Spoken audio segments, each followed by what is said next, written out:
Hi there. Do you ever feel like your moods or energy just swing all over the place? So one day you're calm and focused, and the next you're restless, irritable, or exhausted. Yeah, me too.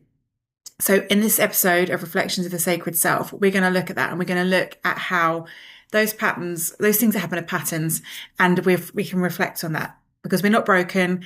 There's nothing wrong with us, and it's a natural flow through our bodies. So we're going to learn to plan for it and know how to support ourselves through those difficult times. So, energy and mood. Usually it's not random. And there may be external factors that are happening that are playing on our moods. So that can have an impact. But also often it can be changes in the seasons. It can be weather patterns. It can be hormonal.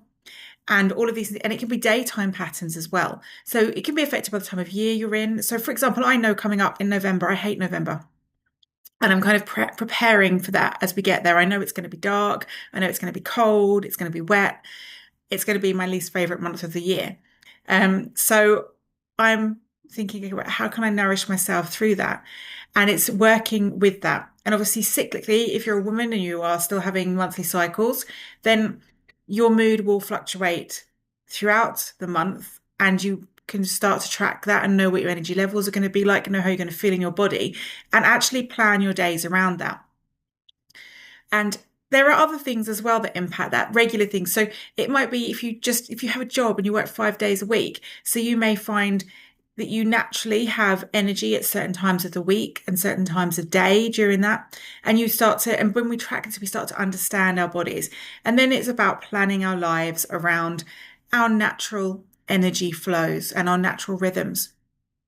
So the key is, and this is one of the things. So, for example, I'm heading into perimenopause, and it's very easy to think I'm going to jump into having HRT to try and balance everything out.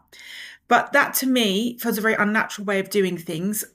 I would rather work with my body and my systems rather than trying to counter it. And everybody has their own way of dealing with it. And I'm not saying one is right or wrong. Personally, for me, that's how I want to deal with it. And the way that I want to do it is not to eliminate fluctuations necessarily. It's to understand them and know how to work with them so that I can begin to work with my body, work with my natural rhythms, work with my hormones, and actually build a life around that. And to do that, the first step is awareness. Now, I've been teaching things like this for a long time. And I always say to people who've worked with me for a long time, probably get bored of it. Awareness, whatever it is we're working on, awareness is the number one thing. And it's something that we go through our lives without because we just do what we do. We don't think about it, we just do it. And the vast majority of the things that we do on a day-to-day basis are done on autopilot. They're not thought about. So when we start to track and we start to become aware of, that can in and of itself create an impact just because we're tracking.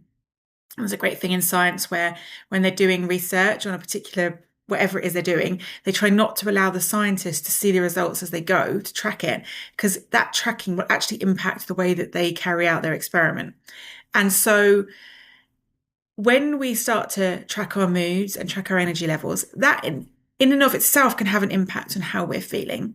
But we start to understand. So, I know, say for myself, when monthly, because obviously I'm going through my cycles, and about a week before the start of my cycle, I will be much more irritable, and it will be a day or two where I feel very irritable.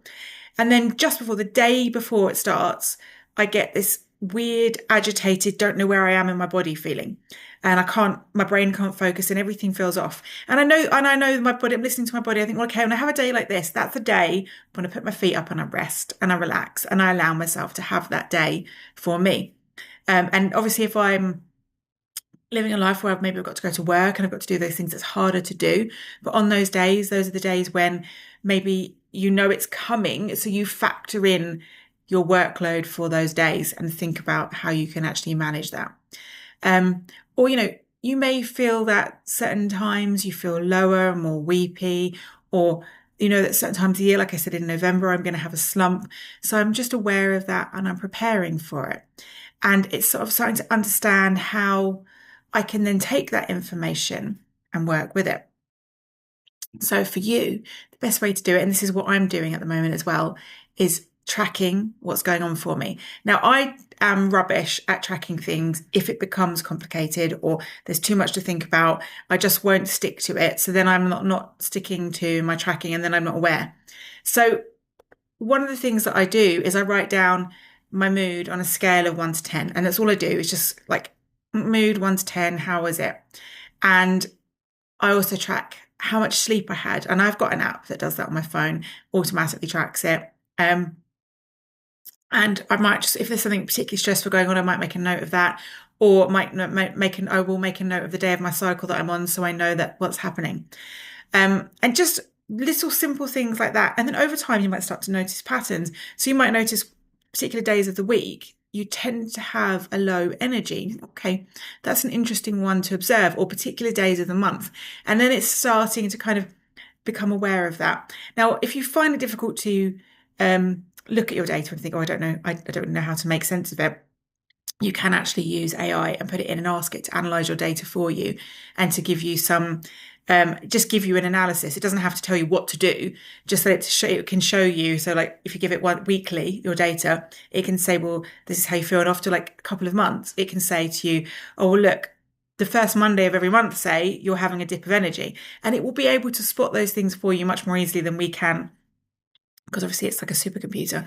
So it's a great way to use it. And then once you've got, oh, okay, right, these are the rhythms that I've got, then it's about you taking control of what you do with those rhythms. So um, this allows you, once you've got that, and you can then begin to put the support in that you need before you hit the lows and the slumps and the dips. So we're starting to kind of really nourish ourselves in advance. So if you say you know you're going to have an irritable week, right? You know, like, or you know you're going to have irritable couple of days, and that's coming in around that sort of time, then that can be where you can protect your boundaries to avoid conflict. So maybe you want to plan time on your own, and then plan in maybe additional calming exercises to bring yourself back to center, so you're aware of what's happening. And sometimes just drawing your awareness to the fact that, okay, this is going to be an irritable time, can actually help to reduce that in and of itself. Or if you're going to have a restless day, if you think, well, okay, let's suppose you work 5 days a week, and Friday, you've got the weekend coming up, and Friday tends to be quite a restless day, you find it hard to focus and it's quite chaotic, then can you plan your activities, your work activities, so that Friday is slightly more chaotic kind of things that you have to work on? And doing grounding practices. So starting to connect yourself with the ground. So if you're sitting at a desk, say, starting to feel your feet connecting to the earth and allowing yourself to do those grounding practices to try and bring you back into your body. And if there are tired days, are you able to ease things? So if you have a particular day of the week where you always, or time of the month where you're always more tired and the energies are low, can you plan your work around it so that those are the days that you reserve off? So like if you're shift working, for example, can you manage your shifts so that those days you have off?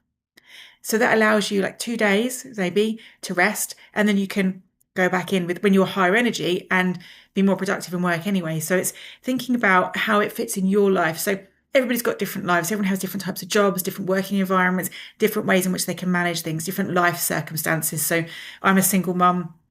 I can't just switch my son off when I have a tired day, but I can work around that in the way that we work together, the way that we kind of gel, and the things that we do, so that I can do more low energy things with him, and he can understand that mummy's having a low energy day and this is how it's going to work. And so it's kind of understanding that and what your circumstances are. And if you have seasonal dips, like I know I do, are there things that you can put in place so that you can make sure that during that month you're nourished? And it may be giving yourself extra support in terms of the nourishment that you offer your soul, because you may not be able to just like stop work for a month, and I can't stop work for a month either. So no one, like, it's not, I'm suggesting that we would stop work for a month, but I'm suggesting that maybe we allow ourselves to have more early nights and offer ourselves a hot chocolate when we feel like we need something a bit comforting, and allowing ourselves to have those soothing, comforting practices that we know are going to support us through that difficult time. And so like, I'm already thinking about what I'm going to do for November. So obviously the hot chocolate is the one that's coming into my mind.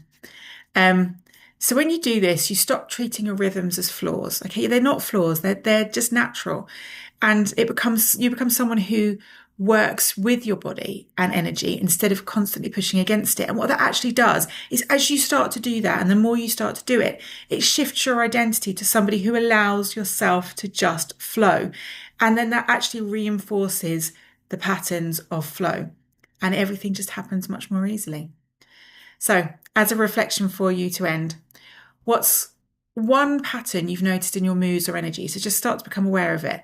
And how could you track or plan for it differently next time? So share in the comments, because I'd love to hear, and we can all learn from each other. And if you found this useful, please like and subscribe so that you still continue to get my content. And if you would like to connect even further and go deeper in this, then please join my free group on School. It's the Sacred Pause. I'll drop the link in the description below, and I would love to welcome you inside. But until then, I'll see you soon.